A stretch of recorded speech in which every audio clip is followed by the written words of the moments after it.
Ready to level up? Chumba Casino is your playbook to fun. It's free to play with no purchase necessary. Enjoy hundreds of casino-style games like bingo, slots, and solitaire anytime, anywhere. With fresh releases every week. Whether you're at home or on the go, let Chumba Casino bring the excitement to you. Plus, get free daily login bonuses and a free welcome bonus. Join now for your chance to redeem some serious prizes. Play Chumba Casino today. No purchase necessary. VGW Group. Void where prohibited by law. 18 plus. T&Cs apply.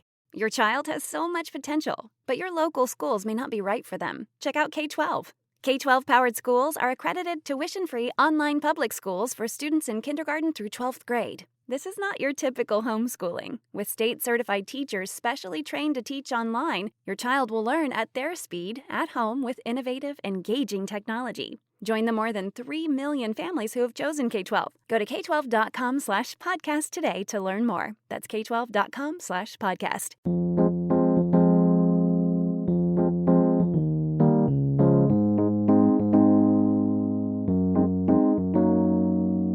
The process of brewing a batch of beer involves a few fairly basic steps, some of which can be broken down into several sort of, sub-steps, which is the case when it comes to the mash. While these days it's common for brewers to employ a simple single infusion mash, many brewers continue to rely on what is ultimately the final step of a more traditional approach to mashing, which, with the belief that it benefits the beer in some way. This is the Brewlosophy Podcast. I'm your host, Marshall Schott, and joining me on this episode to discuss the Mashout step, in particular how its use impacts a Czech Premium Pale lager, is contributor Martin Keene. Yeah, so the Mashout step really is coming from the commercial world of brewing, where it's very much a necessary process for certain brewing setups. And it's kind of made its way over to home brewing as well. I think some people would argue that if you have an all-in-one system, there's absolutely no reason whatsoever to do a Mashout step. But just before you skip next and go to your next podcast on your list, before we even get to the feedback section of this one, I do want to say that I have performed a mash out on my all-on-one system at least 50 times. So maybe stick around and I'll let you know why. Yeah, thinking back to when I jumped from extract to all grain, I definitely recall reading and hearing about the mash out step. But at that time, we're talking 12, 15 years ago, at least among the homebrewers on the forums that I was constantly frequenting, there seemed to be sort of a consensus around this idea that the mash out step isn't necessarily crucial. That said, there were, of course, some who swore by it as a means of, improving certain aspects of the beer, whether objectively or subjectively. And over the years, I've definitely performed, like you, Martin, many, many mash outs, mostly because the gear I use makes it quite simple to do that. But was it having a notable effect on the quality of my beer? Well, we did perform an experiment to test that out, and I look forward to chatting about those results with you later today, Martin. All right, if you're a fan of this show and you'd like to receive a reward for your support, please consider becoming a patron of Brewlosophy over at patreon.com/Brewlosophy, where you make a small pledge and receive rewards like access to unpublished contributor recipes, unique discounts at YakimaValleyHops.com, and an invitation to a monthly live Q&A session with somebody in the brewing world. Coming up next month, May of 2025, longtime member of the brewing industry and an innovator in his own right, the man credited with introducing Brut IPA to the masses, Kim Sturdivant, will be hanging out with patrons. If this name is unfamiliar to you, it's likely you're relatively new to brewing, because Brut IPA was all the rage in, I believe, around 2017 through maybe 2019 or so, to the point most well-known craft breweries were making their own versions of it, including the likes of Sierra Nevada, Founders, and many more. What I think is pretty rad is the fact that Kim developed this deliciously dry and supremely crushable style while working at Social Kitchen and Brewery in San Francisco. At least that's my understanding, a truly killer spot in the Bay Area that I had the pleasure of visiting many years ago. I'm stoked for this one and trust it's going to be quite unique. To be part of this session, make your pledge of just $3 or more by Friday, May 30th, 2025, as Kim's going to be taking questions on Saturday, the 31st. All past sessions are stored on our private Patreon and YouTube pages, so you can go back and watch them whenever you like. Again, that's patreon.com/Brewlosophy.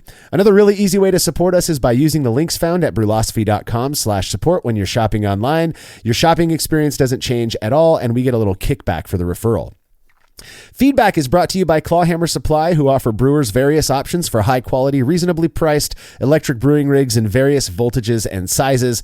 I've used their 120-volt system for 5-gallon batches, as well as their 240-volt 10-gallon setup. Both of them are absolutely awesome. Clawhammer Supply really puts the effort into ensuring their systems do exactly as they are intended to do in as efficient a way as possible. And if you're not ready to make the jump to electric just yet, they also sell 10 and 20-gallon brew-in-a-bag homebrewing starter kits. Whatever it is you're looking for, do yourself a favor and visit clawhammersupply.com. We're confident you're going to love their stuff just as much as we do.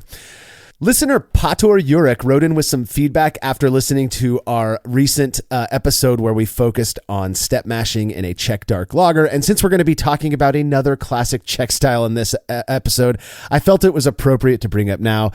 Pator said, I currently live in the UK, but I am Czech. I was born and grew up there. Since my homeland is also the home of amazing beer, amen to that, it does come up on the podcast quite often.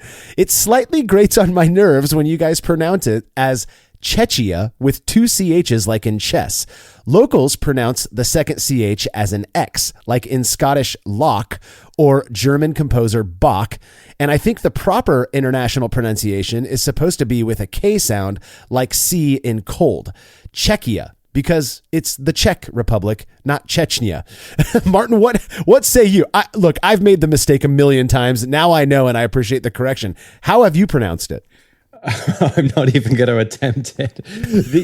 This stuff, I love it because as I was working through, the 99 different beer styles and brewing them and making a video on each one, many times I would have to pronounce some kind of word that has its origins in maybe Germany or Czech Republic or somewhere else. And I would normally go and try to find some YouTube video of somebody saying it, but invariably it was often an American saying the word, so I was never really sure if it was right or not. But one thing I will say about mispronouncing words is if you mispronounce them, somebody is always ready to let you know. Oh, yeah. Which actually was a great thing, because appreciate not sounding like a complete idiot. Well, I'll tell you what, like I said earlier, I'm guilty as charged. I cannot believe it's taking this long. Like what you said, we get called out for mispronouncing things all the time. I'm cool with that. I do the same thing to my friends, so I get it. I cannot believe it's taken this long for somebody to correct us on this. I mean, I'm not sure I use the term Czechia or Czechia nearly as often as I do saying just Czech Republic, but without a doubt, when I have said Czechia, I've pronounced it with the ch instead of the k, so I won't be doing that anymore. Thanks to Pater, I believe is how you pronounce his name, Pater or something like that. So anyways, I appreciate that feedback. If we're saying stuff wrong, please let us know. We do want to correct it. We always appreciate corrections like this. You can hit us up with those corrections or any feedback you might have about the show by emailing feedback@brewlosophy.com or dropping us a note on social media.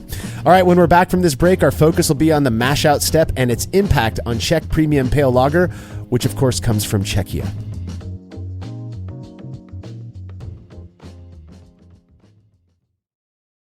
So, when I ask, what is Odoo? What comes to mind? Well, Odoo is a bit of everything. Odoo is a suite of business management software that some people say is like fertilizer because of the way it promotes growth. But some people also say Odoo is like a magic beanstalk because it grows with your company and is also magically affordable. But then again, you could look at Odoo in terms of how its individual software programs are a lot like building blocks. I mean, whatever your business needs, manufacturing, accounting, HR programs, you can build a custom software suite that's perfect for your company. So what is Odoo? Well, I guess Odoo is a bit of everything. Odoo is a fertilizer, magic beanstalk building blocks for business. Yeah, that's it. Which means that Odoo is exactly what every business needs. Learn more and sign up now at odoo.com. That's ODOO.com. As every brewer knows, the best beer requires the best hops, which Yakima Valley Hops provides fresh from the source to brewers around the world, carrying everything from classics like Cascade to modern favorites like Galaxy and Mosaic, as well as other ingredients and gear. Yakima Valley Hops has it all. And don't forget to check out their new podcast, The Late Edition, where the YVH crew goes into depth on our favorite plant with industry experts. Head over to YakimaValleyHops.com now to see all they have to offer and subscribe to The Late Edition wherever it is you listen to podcasts. Your child has so much potential, but your local schools may not be right for them. Check out K-12. K-12 powered schools are accredited tuition-free online public schools for students in kindergarten through 12th grade. This is not your typical homeschooling. With state-certified teachers specially trained to teach online, your child will learn at their speed, at home, with innovative, engaging technology. Join the more than 3 million families who have chosen K-12. Go to k12.com/podcast today to learn more. That's k12.com/podcast.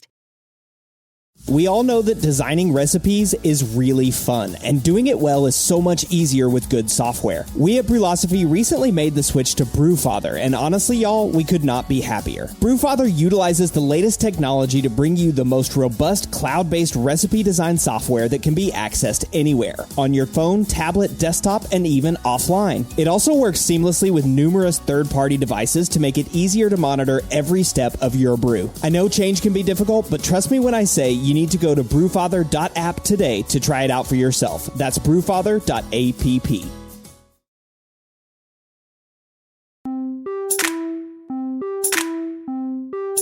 So I'm one of those weirdos who likes to save things. I'm not saying I'm a hoarder by any means. I just like to hang on to certain things I think will be fun to look back on, later on down the road, especially when they're digital, as it does really take up very little space. Well, a couple months ago, I started rummaging through files on my computer, and I discovered among the many documents in an old brewing folder, the step-by-step instructions I relied on for my first all-grain batch.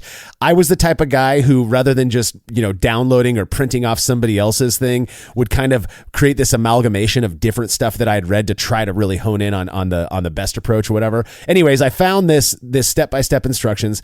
I was using the batch sparge approach at the time, which the instructions were tailored to. And even though I had no good way to directly heat the mash, they still recommended a mash out step by adding hot water to raise the temperature before collecting the first runnings. I opted to skip this step, and I would contend the fact that I'm here today proves the results weren't that bad, at least. Now, seeing as the mash out is technically part of the mashing process, I say we start off by reviewing some generals of the mash first. Well, Marshall, you're making me think of my first document that was just like that. I'm thinking I need to go find that now. I posted it on the concrete walls in my basement with the step by step what to do, and that included absolutely every single thing to do. As to lower the arm, put the water in at this temperature, and it always included the mash steps as well. So if we think about what's going on with the mash, I mean, eventually, essentially we are converting starches in the grains into fermentable sugars, and temperature has an impact on that. So we basically need to be able to gelatinize the barley, and then that way we will expose the beta and alpha amylase so they can actually get to work and do what we want to do. But it does behave very differently, these enzymes, based upon the different temperatures that we mash at, and mash out being one of those temperature ranges. Should we go through the different mash rest temperatures, Marshall? Yeah, let's go ahead and do that, just because I like you said, the mash out is a temperature rest. I mean, it is a different temperature. Typically, people are going to hold it for a certain amount of time. So I think it stands that, to better understand the entire mash, you've got. We recently did an episode on the step mash. We're not going to break it down in detail, but there are certain temperatures that are known to do certain things. For example, the ferulic acid rest at about 113 degrees Fahrenheit, 45 C, can be used to release or try to coax out ferulic acid that will later ostensibly lead to an increase in peppery, clove-like phenols in the beer. You got a protein rest at around 131 F, 55 C to improve conversion, as well as body and foam. And then, of course, the two most popular rests, the beta amylase and the alpha amylase rest, which are about 150 F, give or take. That's 66 C, and then 165 F or around 74 C, respectively. The first one, the beta amylase rest, used to improve fermentability and to really, if you're looking to make a really dry beer like a brewed IPA, you're gonna mash at a lower temperature, but you still have to have that temperature high enough to where the conversion still takes place. And so there's this window within which that will happen, but you've got beta at the lower edge and then alpha amylase rest at the higher edge. And then after that is when we start moving into the mash out. And there's a very real reason that brewers, particularly on the commercial scale, will go to their mash out and and which is, again, it's another temperature rest. It's a little bit less long. I think most people hold it for about 10, 15 minutes. But there are real reasons for commercial brewers to use a mash out. Yes, and the real reason is because we are going to be killing some enzymes, basically. So we are going to halt enzymatic activity. And this is one of the first things I learned the hard way about mashing is, I saw the fruitic acid rest, the beta, the alpha amylase rest, and so forth. It does matter the order that you do these in. You can't start at the top and work backwards. Like, I'll do a fruitic acid rest at the end because I want a little bit of clove. Too late, buddy. Too late. Those enzymes are gone at that point. And that's really what the mash out step is saying. So, these things all work within a range. It's not like once we get to the alpha amylase rest that there is going to be no beta amylase activity. There still is. It's just not as efficient. But once you get to a certain temperature, it's basically going to halt enzymatic activity entirely and prevent any further conversion.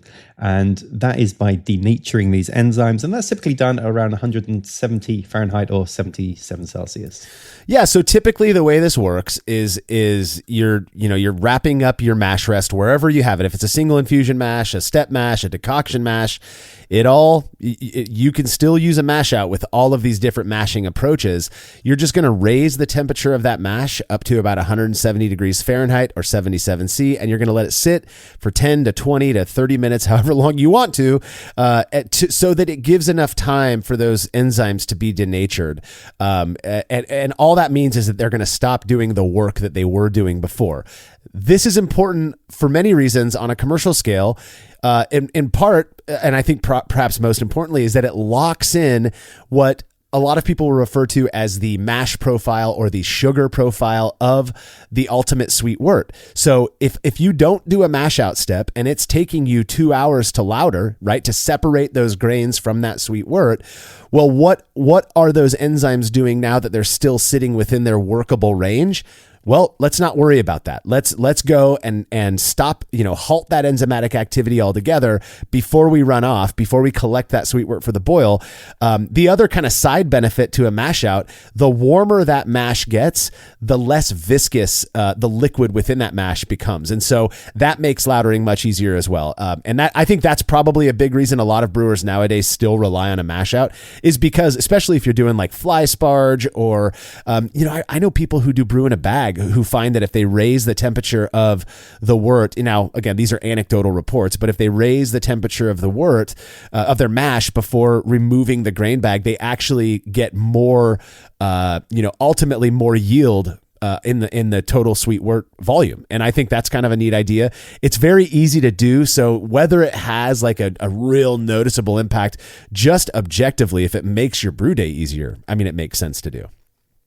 Yeah, exactly. Now, so I think certainly for like beginner home brewers, when you see that there is this step that commercial brewers are taking, it can be kind of feel like, oh, well, I'll just do that as well then because the pros are doing it. Why wouldn't I? Yeah. But as you've mentioned, there is a reason they do it, and perhaps at the homebrew scale that is not necessarily, particularly if you're using an all-in-one system. But you mentioned about the evidence of some people saying that there's actually a reason to do it at the homebrew scale in terms of brewhouse efficiency. That is actually why I have done this process dozens and dozens of times, is because I have seen that I will get a higher brewhouse efficiency, a higher original gravity, a higher pre-boil gravity if I do the mash out step with some of my beers. So what I'll do is, by the time the mash is done, I will take a measurement. I'll see what my gravity is at that point, and I'll look at the brewing software and Brewfather and see, does that match what I need? If it doesn't, rather than just kind of mashing longer, I typically will perform a mash out step. Now, we've said that the mash out step, its purpose is to halt enzymatic activity. It's going to kill off all the enzymes. They're going to be denatured. So why would it increase gravity? Well, of course, to get to that mash out temperature, we've still got to raise the mash temperature from whatever we're at currently. So if I'm starting at 150 Fahrenheit or 66 Celsius, to get to 170 Fahrenheit or 77 Celsius, I'm going to step up a few degrees to get there over maybe a course of 5 or 10 minutes. And it seems to be in that process of just kind of raising the mash temperature up, I was seeing probably 2 or 3 points pretty consistently of gravity increase in my mash word. That's really interesting because in my experience now, mind you, I've never done a side-by-side Mashout comparison, so it's really difficult for me to say with certainty that it did or didn't have an impact, objectively speaking, right? Like on original gravity. But in my experience, I never really noticed that it either increased or decreased my OG. I think part of that is because I view OG as kind of being that's the center line. And so if I'm 2 or 3 points below or over it, I just accept that I hit my OG. You know what I'm saying? Right. And so like if I were to mash out and it was, let's say I was aiming for 1050 and I mashed out and I got 1052, I would just be like, okay, yeah, I hit my OG. And it's only 2 specific gravity points difference. That's pretty close. But I do wonder, it doesn't make much sense to me. And I know there are people out there far smarter than I am who could probably explain this to me in a way that does make it make sense. But I don't know why gradually raising the temperature would, I don't know, improve conversion or extract more sugar or whatever that is. I don't know what about that would do that. I mean, do you have any ideas? Is it just, do you think it's just the temperature change is like activating those enzymes are being activated, so it's doing a different type of conversion or what? I mean, yeah, I think it's a different kind of conversion. So I mean, I'm typically mashing, I mash most things about 152 Fahrenheit, so 67 Celsius. Yeah. And of course, by raising up to that mash out step, I'm really entering the alpha amylase rest stage at that point. So I think all I'm doing is I'm just creating a longer mash rest it's basically almost a step mash at that point. I'm basically performing an alpha amylase rest on top, but only really briefly for like 5 minutes or so before it reaches the mash out temperature and denatures anything. But anybody who's taken gravity readings as soon as they've started mashing in can tell you that conversion can happen pretty quickly. Even though we typically mash for an hour, within 5 or 10 minutes, a lot of conversions already happened. So I think that's plenty of enough time window for that alpha amylase rest to occur. And that's probably why I was seeing an increased gravity reading. Yeah, that's the only explanation to my, dumb way of viewing things that sort of makes sense is that you're starting at your beta amylase rest nice and cool, relatively cool, and then you're gradually moving through this alpha amylase. There's not even a rest, right? You're just kind of gradually walking through it, and something else is happening before you get to that mash out temperature of 77C or 170F. And by the way, that is not a hard and fast number. As long as it's above 170, people will say that you're now in the mash out range. And if you think about mash rests, you think about ferulic acid rests or protein rest, beta amylase, alpha amylase rests. All of those are recommended that you hold them for a minimum of 10 to 15 minutes. I know people who will do like an acid rest for 10 minutes, but then they'll do a protein rest for 15, and then their beta amylase rest will be at half an hour and then 20 minutes for their alpha. I think you're probably accomplishing mostly the same thing, but the reason for those rests is that it takes some time for the enzymes to do their thing. And the same is true for the mash out, except it takes some time for that heat to denature those enzymes. And so that there is a lot of people, I've met homebrewers who will start talking about their process with me, and they're telling me about, they're, like you said, Martin, they're emulating commercial brewers, which I think in and of itself, there's a lot of unnecessary steps that we don't have to take as homebrewers that commercial brewers really do benefit from. The mash out to me is one of those. At least that's my way of thinking about it. So, at this point, up until the experiment at the very least. But once you get to that step, like I was saying, there's these homebrewers I'll talk to who say, yeah, I just got it up to 170 and then I just ran off. And I'm like, well, I mean, now you're collecting your sweet wort and you're going to bring it to a boil, which is going to halt. That's going to denature any enzymes that are in your wort anyways. I mean, is it really necessary if you're going to boil it right away anyways? But I think that gets into, again, the difference between commercial and homebrew scale. On the commercial scale, you've got these huge mash tuns that have, thousands of pounds of grain, at the very least hundreds of pounds of grain, depending on what size you're doing, what size, how many barrels your brewery is. And yes, everything with that is going to take way more time than it does for a home brewer. It takes me maybe 3 to 5 minutes to collect my first runnings if I'm doing a batch sparge, or even, if I'm doing if you're doing full volume, brew in a basket or brew in a bag, like you and I both do nowadays, Martin, you're pulling your grains out and hitting the heat on your the electric brewing system you're using, and that wort is going to be above 170 within minutes. Are we really using it on the homebrew scale for halting enzymatic activity? That doesn't seem like it's really doing much from my perspective. Yeah, completely agree. And of course, some people might argue, in fact, you're actually harming what you're doing here, because too high of a mash out temperature is said to increase the risk of tannin extraction. And that could be leading to more of a stringent beer because of it. So you could be concerned about that.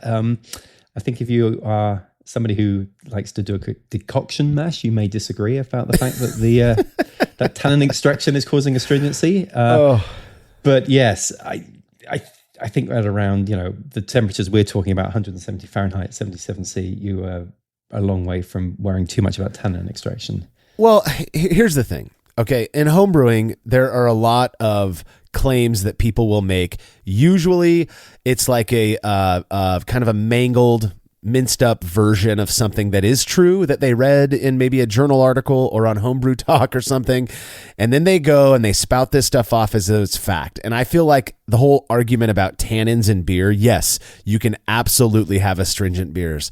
In my experience, the astringency that I've had in beers is almost always a function of hopping rates. It's not from the mash. It's not from the. It is so difficult, given what we do as homebrewers. If you're not doing fly sparge and you're not monitoring your pH and you're not, you're not caring about the temperature, yeah, maybe you can coax a little bit of tannin out of those grains.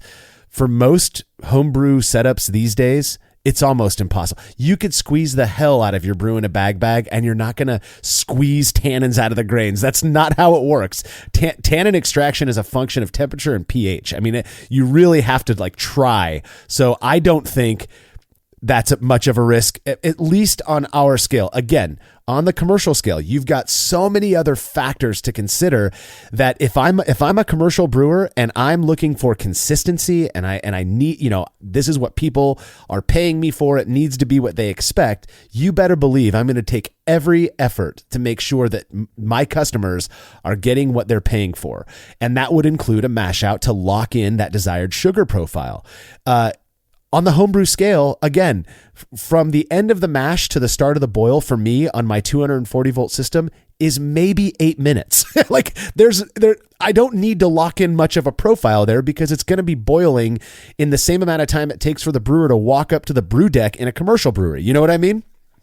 Yeah, exactly. So I think we can say that the mash out probably doesn't do any harm, really, if we're not worried about the tannin extraction.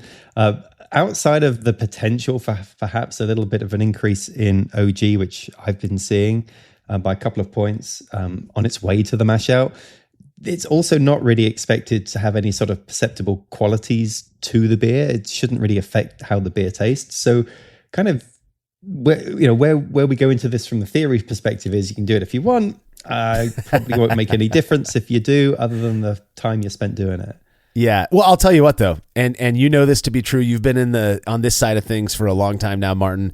There are people out there who will swear to you that their beer got better, use whatever words, when they started doing fill in the blank, and mash out I've seen as a blank filler there.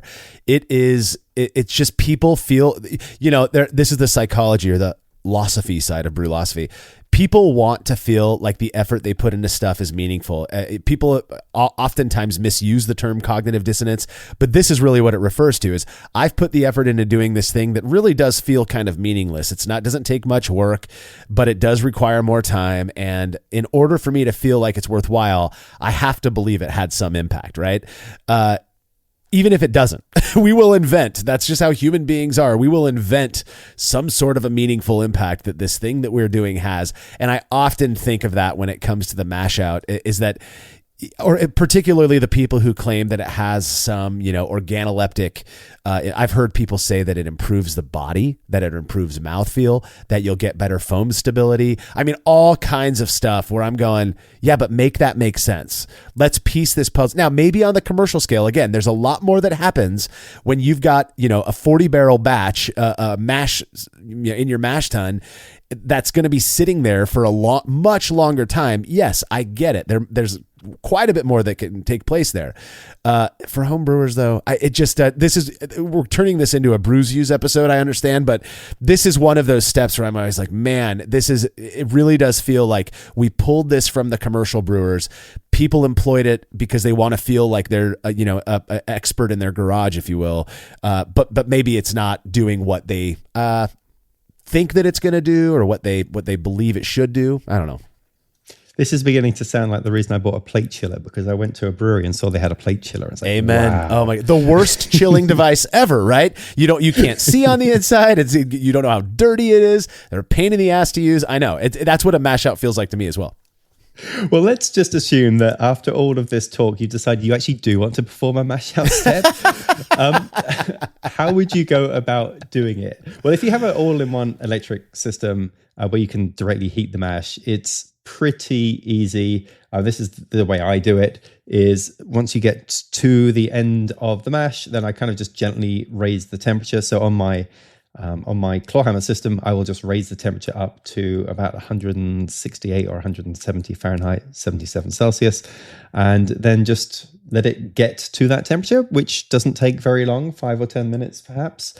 And then I'll just hold it there for maybe 10 minutes if I want to complete that mash out step then.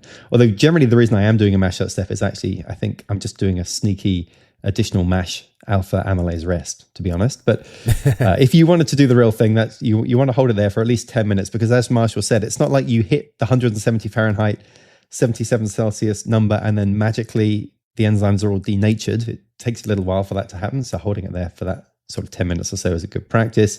If you're sparging, then just make sure you're using water that's at least 170 Fahrenheit, 77 C, and that'll have more or less the same impact. Yeah, some considerations if you're going to do a mash out step and you're using an all-in-one electric or any sort of electric system that has the heating element on the inside of your mash tun or kettle. Probably, some people recirculate. I know the claw hammer systems have pumps and built-in recirculation that can help, but I still recommend that you stir the mash. One, it can reduce the risk of maybe a little bit of scorching of the mash, on the actual element, the parts but it also will absolutely reduce the risk of stratification of temperature stratification in the mash. So I like to stir when I've done any sort of temperature changes using my electric system. I always just gently stir it while it's doing that, and then I'll let the mash resettle before I run off. I've talked to people who are like, you don't need to do that, whatever. That's just kind of a tip that I like because I'm neurotic about things like that. But like you said, Martin, you're going to bring it up to 170-ish, 175, 180. That's like 77 to 80 Celsius, and then just let it sit there for 10 minutes and then run off. Now, if you're using a method that doesn't have direct heating, so like I mentioned earlier, batch sparge or full volume sparging in a mash or a converted cooler MLT, you're going to have to figure out a different way, obviously, to heat that mash if you really want to do a mash out step. One way is to buy an external heating element or a heat stick. I've built one before. I've bought them before. I think they're super helpful to have around the brewery for multiple things, and I've used them for things other than brewing, like sous vide. You can actually sous vide with these things. So you could do that, drop a heat stick in there and stir it up and let that, gradually raise the temperature of your mash. Or one of the things you can do if you're doing batch sparge is reserve a portion, maybe 1 gallon to 3 gallons, depending on what your mash temperature is and where you want that mash out step to be, what temperature you want it to be. You take a portion of your sparge water and you boil that and you add it in. You gradually add that boiling water, very, very hot, 212, 100 C water to your mash, stirring it and checking the temperature. And as soon as it gets to about 175 F, you stop adding that water, and now you just add whatever's left over back to your sparge water. You let it sit for 10 minutes. Then you can do your regular, first runnings and then batch sparge with your second runnings. There's multiple ways you can do this. I've known people who will collect, this one doesn't make any sense to me. They will collect, 2 gallons of sweet wort, from the mash, boil that, add it back to the mash for a mash out. So I'm just thinking, why don't you just remove all that wort and boil it? It's going to do the same thing in the same amount of time, but whatever. People really want to stick to tradition on this one. So those are really the only methods that I could think of for a mash out step. Obviously, this is a step that's going to be a lot easier if you have direct control of, the heat in your mash. Yes, and I feel like if I didn't, I would have performed exactly 0 mash out steps, because that sounds like a lot of work. The thing is it does sound, you're just like, why would you go through the hassle? And that's what I mean by cognitive dissonance. When I was doing it, mind you, I skipped it for the first probably 3 years of my all grain brewing, but then there's like this bell curve of, I just want to be able to make good beer at home. I'm going to cut out steps that I need to. But then as you get going, you're like, all right, let's see what happens if I go tradition, if I start trying all of these and implementing these steps that people have been doing, I don't know, for hundreds of years. And then I'm kind of on the tail end of the bell curve now. I'm back to, it was good enough when it was basic, So I was doing mash outs because when you go electric, it's so easy to do. It really adds no extra time. But I did it with a discerning eye and with the understanding that it may not have much of an impact, but who knows? Let's see if, you compile all of these factors. And so, all right.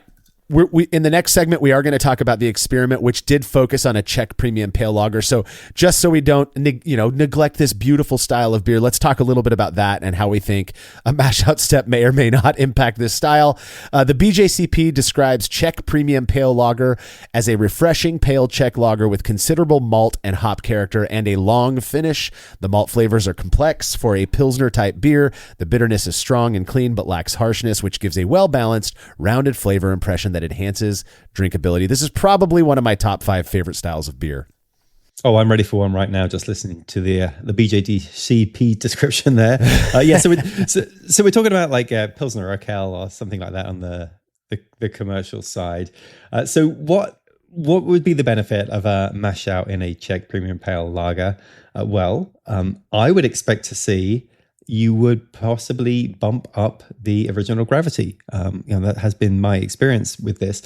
This is a beer that doesn't start with a super high gravity. I mean, we're talking about a beer that's going to finish between sort of 4 and maybe 6% ABV. So the original gravity is going to be 1040 to maybe up to 1060. I've generally found that when I perform a mash out, it's on higher gravity beers that I've seen a bit of a bump with OG. But that's potentially one thing you would see. I'm not really sure what else you would get from a mash out really for this style. I mean, the thing about Czech lagers in general is that they are known for traditionally being decocted. So, of course they're just rife with, astringency, astringency causing tannins. Of course that's not the case. Yeah, it's not the case at all.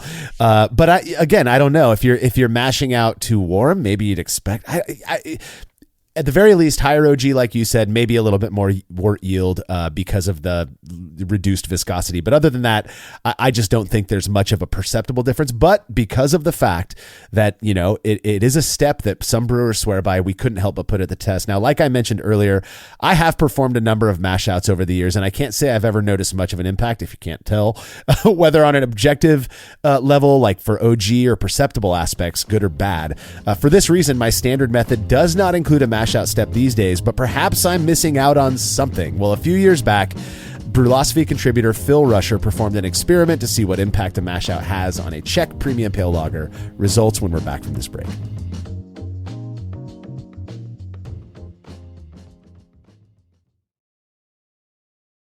There's no denying that stainless steel is the best material for brewing equipment, and Delta Brewing Systems offers some of the lowest prices on high-quality stainless gear, like the Firm Tank, which in addition to holding 8 gallons or 30 liters of wort, comes with a domed lid to even further reduce the chances of a messy blow-off. Plus, it can hold up to 4 psi of pressure for closed transfers. Delta Brewing Systems also has their own line of brew kettles, as well as one of the lowest-priced all-in-one electric brewing systems out there, and their prices are shockingly low. If you're in the market for legit stainless gear that won't break the bank, do yourself a favor and head over to deltabrewingsystems.com today.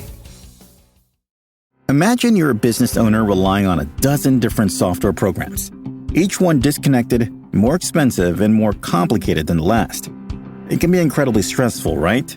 Now, picture Odoo. Odoo brings all the tools your business needs into one simple platform. CRM, accounting, inventory, manufacturing, marketing, HR, and more. All seamlessly connected. Everything works together, giving you the peace of mind that your business is running smoothly from every angle. Odoo's open source applications are user-friendly and designed to scale with your business, saving you time and money. Say goodbye to juggling multiple platforms and hello to efficient, integrated management. Stop wasting resources on complicated systems and make the switch to Odoo today. Visit odoo.com, ODOO.com, and discover how Odoo can simplify and streamline your business operations. Odoo, modern management made simple. The new and improved Brewbuilt X3 Unitank conical fermenter has arrived, and I'm here to tell you it's a thing of beauty that comes with some awesome features, like an 8-inch tri-clamp lid in place of the complicated band clamp, 4 crossbar reinforced legs to improve stability while giving more access to valves, horizontal ports on the cone that allow for smaller batch sizes, and an oversized 3-inch bottom port with butterfly valve and tri-clamp flex chamber collection vessel. Brew like a pro at home with the Brewbuilt X3 Unitank. Head over to morebeer.com right now to learn more about this rad piece of gear and pick one up for yourself. Have you ever thought about adding a port to your kettle but held off because you didn't feel like drilling into your gear or sending it off to have someone else do it? From the makers of the world's fastest counterflow chiller, the Xchillerator, comes the Hangover, the easiest way to add extra ports to your kettle as well as countless other options. Mount a faucet to your keg for easy portable pouring. Set up the perfect whirlpool arm. Hold a heating element in place. All of this and so much more without permanently modifying your gear. Manufactured right here in the United States, the Hangover offers brewers too many convenient solutions to list here. So head over to xchillerator.com today to see what the Hangover can do for you.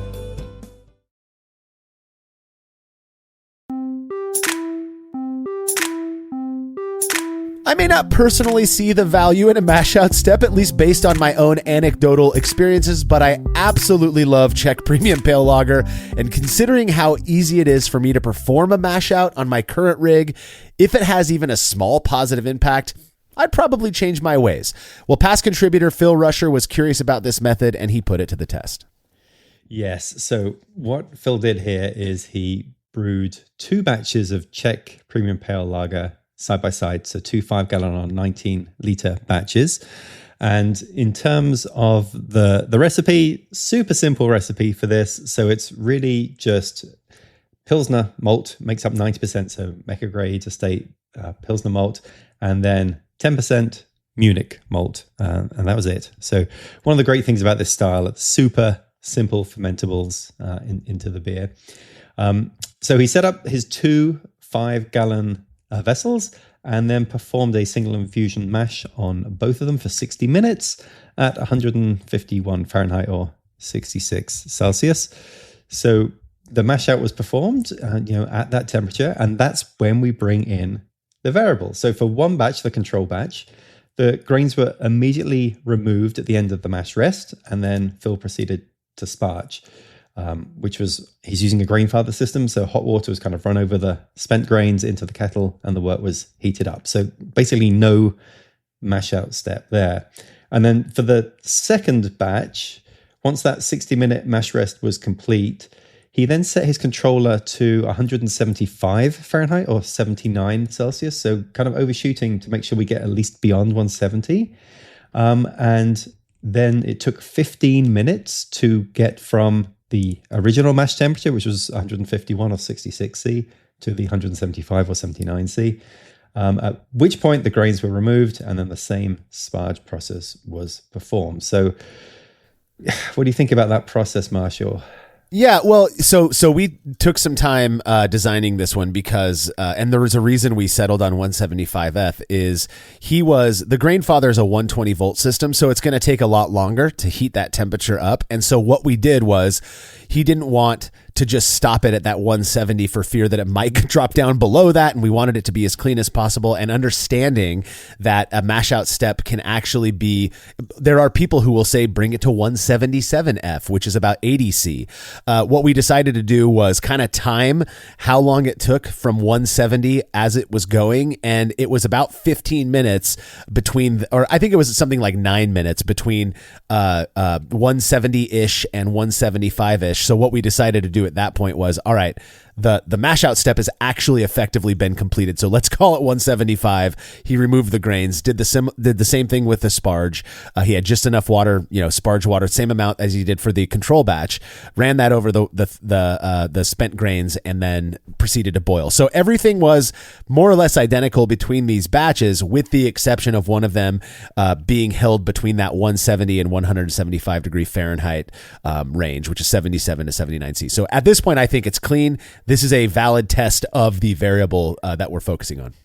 Yeah, I like it. So, okay, so we now have time for the boil. So both worts were boiled for 60 minutes and adding in hops as we went. So Phil elected for a Saaz Fest, which is really keeping in line with the style. So at 60 minutes, he added 35 grams of Saaz and 10 grams of Magnum, which was presumably just to kind of get to the IBU that he was looking for.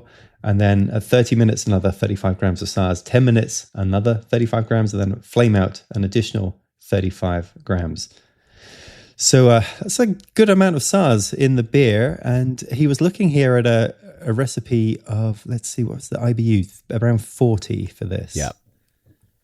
That's perfect to me. I mean, who doesn't love Saaz? Who doesn't love Czech Premium Pale Lager?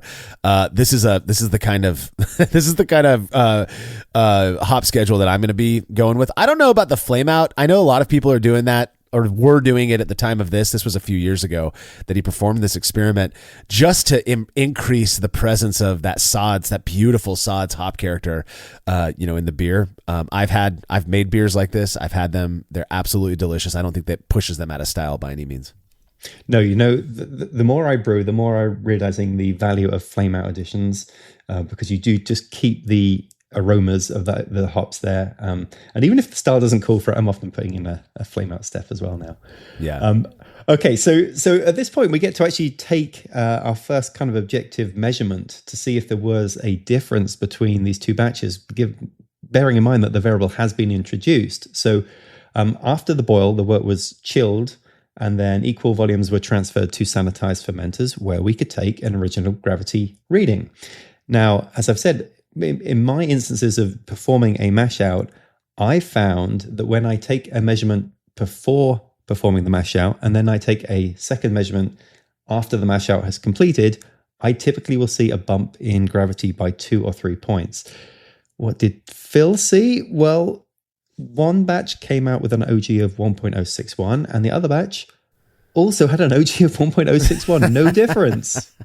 I mean, this aligns with my anecdotal experience. Again, I've never done a side-by-side comparison where I'm isolating just the mash out step, and comparing OGs. But I just, so many times I've designed a recipe and I hit my OG whether or not I'm using a mash out step. And so it doesn't seem like, I also don't understand how, I mean, we talked about it earlier. Maybe that breeze through the beta amylase phase or the alpha amylase phase there is doing something, but in my experience, it doesn't. And this seems to confirm that. Now, it may very well be that the time it takes for a 120 volt, electric system to heat up that wort is somehow at play. But I don't know. This is what I would have expected. Clearly, it's not what you would have expected based on your experience, Martin. I am very surprised by this. Not least because, as you mentioned, this was a 120 volt system, and it took 15 minutes to get up to 175 Fahrenheit, which meant that it was under 170 Fahrenheit for a good amount of time, maybe 10 minutes or so. Yeah. When those enzymes were very much active. So I would have expected to see some kind of difference there. Fascinating that it didn't. And I, again, we can't say much about the actual variable other than, both of these worts were starting with the same original gravity, and whether or not that's a function of the Mashout or not, it's hard to really say, but that is the only thing. We're pretty good. We've done this for a while now. We're pretty decent at isolating variables. So I do think it's interesting that with the effort that Phil put into isolating the Mashout step, we're not seeing an objective impact of that method, at least on OG at this point. So.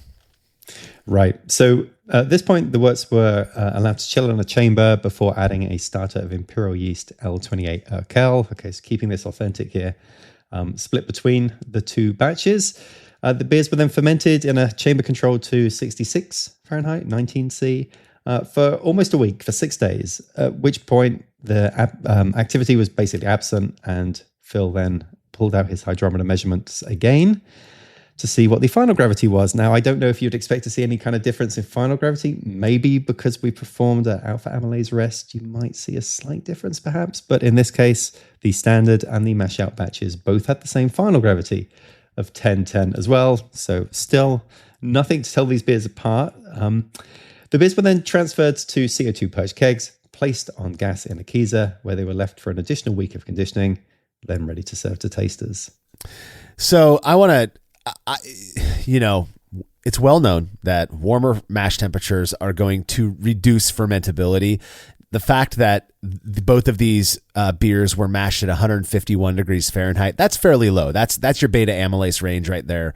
And then went up through a alpha amylase, not really a rest, again, kind of just this gradual window of time, maybe 7-8 minutes in that range. It doesn't surprise me that, all of the enzymatic conversion that would have occurred at the 151 during that beta amylase had already taken place. So the wort's fermentable. So I guess the FG thing doesn't surprise me too much. I do think though that it's interesting that this difference, the fact that those grains were in the entire mash, they were still combined with the sweet wort, and it went through these different temperatures, didn't have an impact on the OG or FG. There's just something about that to me on its own that's interesting, because I think there's a lot of brewers out there who would presume, with how I think particular we get about temperatures in brewing at times, you would think, man, that's going to cause some sort of an impact. It really, in this case, it didn't, and I think that's fascinating.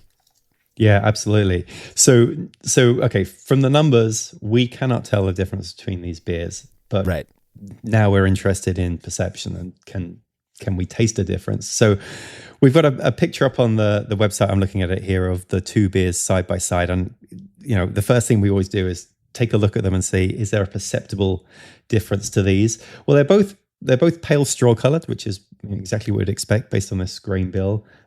Beautiful cap of foam on the top. They are a little hazy. I would say they are both a little hazy. This beer was less than 2 weeks old at this point, so I'm not that surprised, and I don't believe it was fined. But they look pretty similar. So here's what I'll say.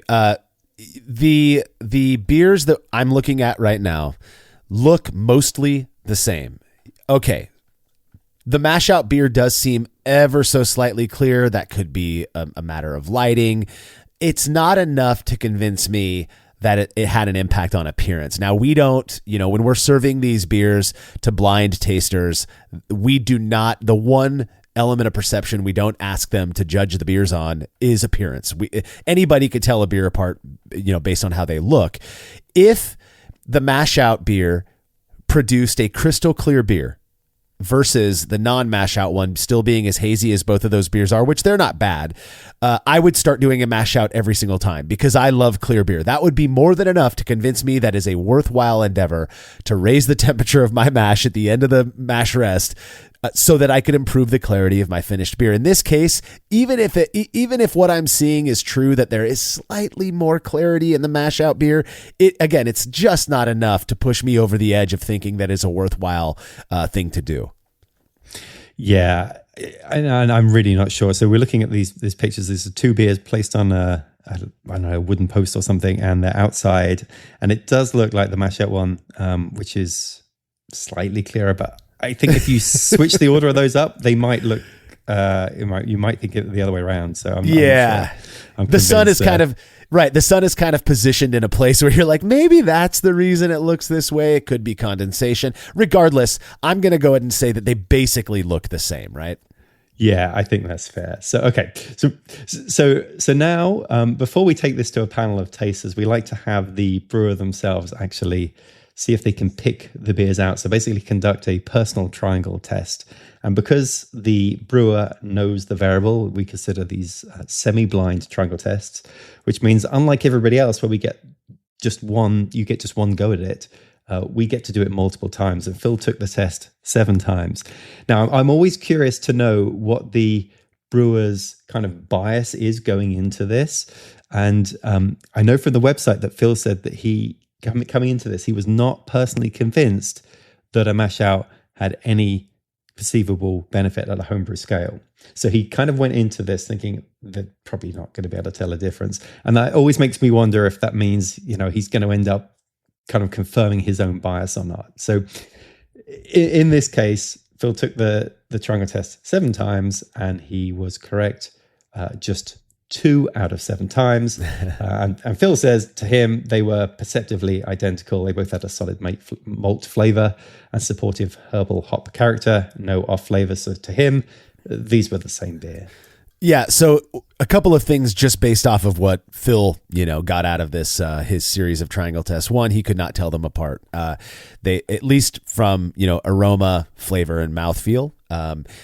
The fact that there's no off flavors, if you really want to do a mash out step, it doesn't seem like he had any tannins in there either. So there was not like the mash out one was more astringent. So if you need some sort of validation for your choice to do a mash out step, there you go. Maybe that'll help. But obviously, like you mentioned, Phil as the brewer was biased.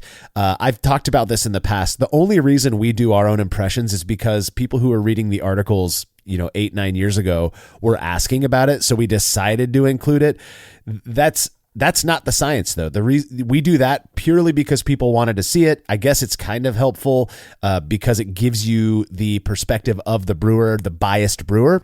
But ultimately what our bread and butter is here is serving these beers to blind tasters. So Phil served these beers in the triangle test to 23 participants who had no idea what the variable in question was. They understood that it was a pale lager and that's it. And they were asked to just, hey, you got 3 beers in front of you. One of them is different. 2 are identical. Pick out the one that's different. Out of those 23, 12 would have had to identify the unique sample in order for us to say with some level of confidence that it really does seem like the variable that we isolated, which in this case was the mash out step, had a perceptible impact on these beers. And in the end, Martin, how many people were able to get it right? Just 9. That's 39% of participants. So pretty much 1/3. And that is a non-significant result. Tasters were unable to reliably tell these beers apart. And if you look at that in light of Phil's experience, Mr. Bias, right? He not only did he brew these beers, but he knew that what to expect because he knew what the variable was. He got about 1/3 of his right. That is random chance. That's how randomness works. You've got 23 participants. You'd expect a certain number over 1/3 to get the triangle test correct, to say that, oh, it looks like there's something more going on than just random selection.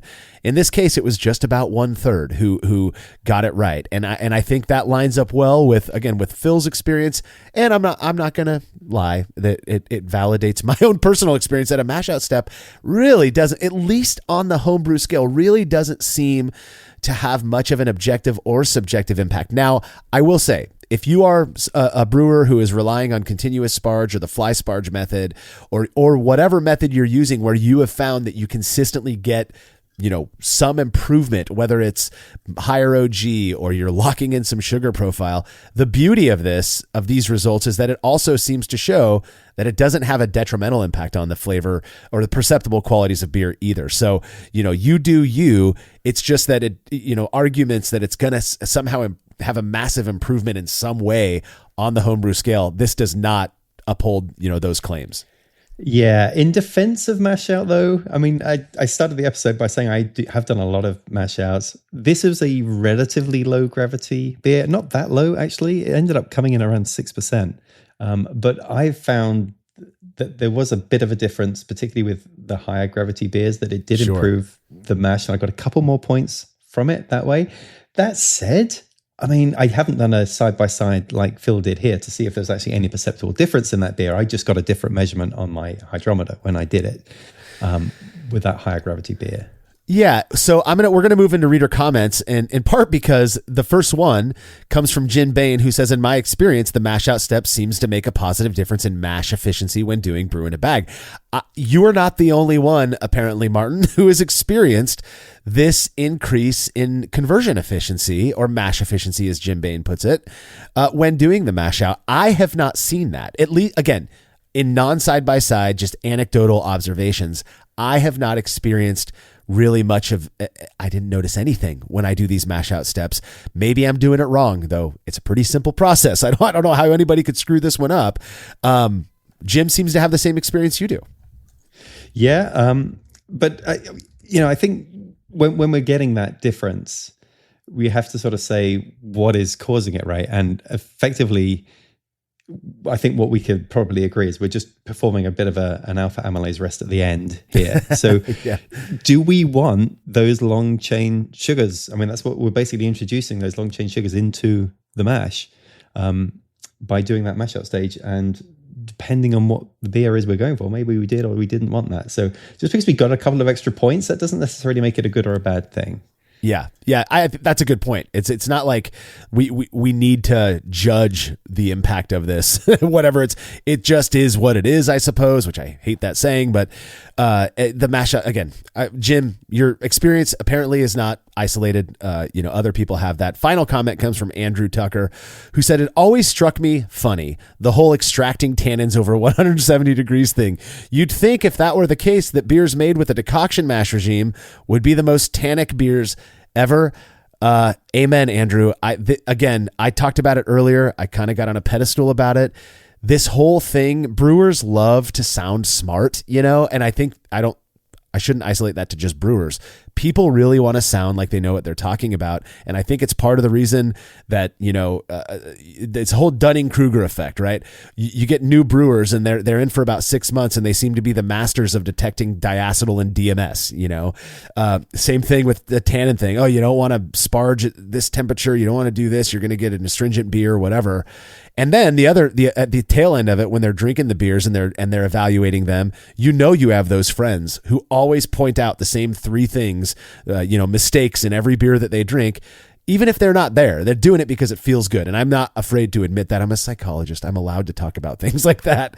But it's a very real human thing that we do. And I'm with you. I don't believe that tannins are anywhere near the boogeyman that so many brewers think that they are. Well, I sort of conducted an accidental experiment on this when I was performing one of my mash outs, which was I set the mash out temperature to 170 Fahrenheit, 77 C, and I didn't have my thermometer probe pushed all the way in, and it was actually reading a temperature that was too low. And I realized once I pushed it all the way into the thermowell that I had actually overshot my mash out, and I was really at 180 Fahrenheit. So at that point I was thinking, okay, this is now going to be a tannin bomb. And it's completely anecdotal, but I didn't notice any tannin problems with that either, even at that temperature. I've had this idea in my head for quite a while, and I've not done it yet. Maybe we can somehow come up with like a brew it yourself. If decoction is the boiling of a portion of the mash that gets returned, and then you pull out, let's say a triple decoction, I think with a triple decoction, you're doing these 3 boiling steps where you're taking the mash out, you're bringing it back in. You're probably at some point, every single kernel of grain in there is experiencing this boil step. What if, I'd be so curious, what if you do, let's say a 30-minute, 152 degree Fahrenheit mash step, but then you bring that entire mash up to a boil for like 15 minutes and then remove the grains and let it, would that replicate this kind of mystical. People love to talk about decoction as improving flavor. We haven't been able to show that. But would you get like a stronger decoction flavor, or would it actually extract these tannins that result in a beer with true grain-based astringency? I don't know, but I'd be interested to see it. I mean, if that wouldn't do it, I don't think anything will. That would be a great test. I think what you'd have to do to like it'd be way more measured and scientific, is increase the pH of, I believe it's high pH that extracts tannins, is increase the pH and the temperature at the same time, and then kind of let it sit so that those tannins have time to be extracted. And then maybe but I honestly, I'm going on the record saying this, I don't think boiling your entire mash is going to lead to an astringent beer. I really don't at this point, with what we've seen, with what we know about decoction. But that's for another show. This does bring us to the end of this episode. Do you have any final words on the Mashout method before we wrap up, Martin? Well, I realized that after spending maybe 50 brew days, adding an extra 15 minutes to my brew day, maybe I didn't need to be doing that. You could have saved a whole 6 hours of your life if you compiled together. But I'm with you. You do it if you want to do it. If not, you're not missing out on anything likely. Now, again, this is for a Czech Premium Pale Lager that was a little bit higher in the OG range. It was 1061 OG. Maybe if you're making an imperial stout or a barley wine, it would have a different effect. We can't speak to that because that's not the test that we did, but perhaps in the future we'll get to it. Please don't forget to subscribe to the Brewlosophy Show over at youtube.com/@thebrewlosophy Show, where Martin's putting together some amazing brewing and beer content that we are confident you're going to love. And as always, you can read more about the experiment we discussed by clicking the link to the article on brewlosophy.com in the description of this episode. The Brewlosophy Podcast is made possible by the generous support of our sponsors, as well as all of our rad listeners. We seriously could not do this without you. Cheers to everyone who has subscribed and left a review of our show. It makes a huge difference. If you haven't yet, please consider doing so. Head over to brewlosophy.com/support to view a list of ways you can easily help us to continue producing this podcast. If you want a reward for your support, visit patreon.com/brewlosophy. Thanks again for listening. We'll be back next week with another episode of the Brewlosophy Podcast. Until then, think beer. Start off the morning with some hot tea, lemon and honey cause it suits my bro. Put some herb in the bowl, yeah, it's homegrown. Ain't gotta go through the middleman no more. Life is good, the likelihood of me. Your child has so much potential, but your local schools may not be right for them. Check out K-12. K-12 powered schools are accredited tuition-free online public schools for students in kindergarten through 12th grade. This is not your typical homeschooling. With state-certified teachers specially trained to teach online, your child will learn at their speed, at home, with innovative, engaging technology. Join the more than 3 million families who have chosen K-12. Go to k12.com/podcast today to learn more. That's k12.com/podcast.